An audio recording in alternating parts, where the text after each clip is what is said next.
تعالي النهارده اقولك ازاي تعملي الكبده البانيه بقشره ثابته. وبصي زي ما انت ما شايفه كده، بصي قشره ثابته ازاي ما بتتحركش ولا وقعت، والكفر سليم جدا. تعالي نعمل مع بعض اول حاجه التتبيله. معانا هنا الكبده بتاعتنا مقطعينها شرايح زي ما انتم ما شايفين. التتبيله بقى يا جماعه، معانا هنا بصله صغيره مفرومه، التوابل ملح وفلفل والسبع بهارات، بصل بودر وتوم بودر، لو متاح حطي. هننزل بعصره ليمونه. اهم حاجه يا جماعه التتبيله. والتتبيله دي يا جماعه على الاقل على الاقل لازم ساعتين علشان تديكي طعم كويس جدا.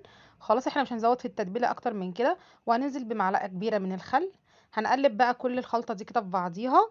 وعلى الاقل في التلاجة ساعتين، مش اقل من كده. عايزه تبيتيها في التتبيله بيتيها زي ما قلت لك. خلاص. هنبدا بقى نشوف هنعمل مع بعض ايه يا جماعه. الكفر علشان يبقى ثابت معانا الرده، ومعانا كوبايه من الدقيق وكوبايه من النشا عشان تبقى بيضه معاكي وتمسك وتقرمش في نفس الوقت. خلاص هنبدأ نحط بقى الخليط ده، ونبدأ بقى ايه، نبدر الكبدة بتاعتنا.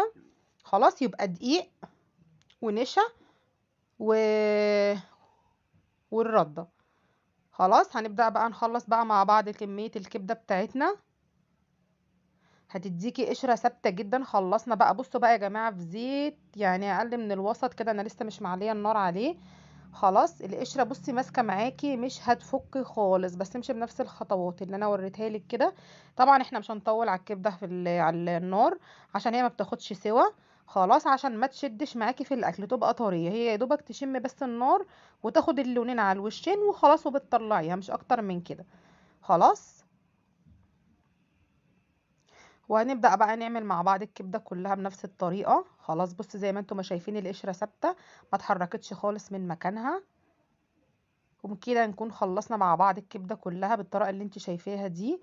خلاص لو عجبك بقى ما تنسيش تحط اللايك. بصي بقى من جوه والكفر ثابت، وبصي مفيش واحده فكه مني. وبكده نكون خلصنا مع بعض الفيديو. يا رب يعجبكم، وما تنسيش تحط اللايك، واشوفكم بخير والسلام عليكم.